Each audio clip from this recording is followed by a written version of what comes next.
সামনেই যেহেতু শিবরাত্রি, তাই আমি ঠিক করেছি মহাদেবের বিভিন্ন শিবলিঙ্গের রূপ আমি তুলে ধরবো।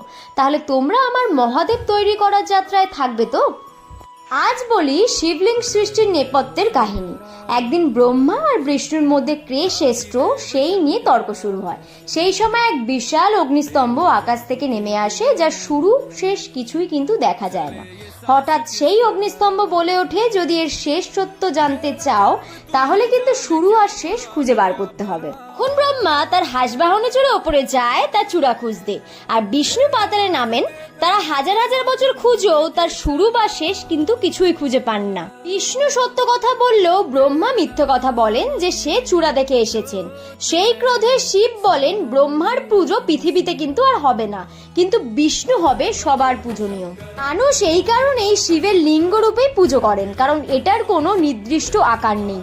তুমিও যদি মহাদেবের ভক্ত হও তাহলে হর হর মহাদেব কমেন্ট করতে কিন্তু একদমই ভুলো না। তাহলে তোমরাও থাকবে তো আমার শিবলিঙ্গ তৈরির যাত্রায়?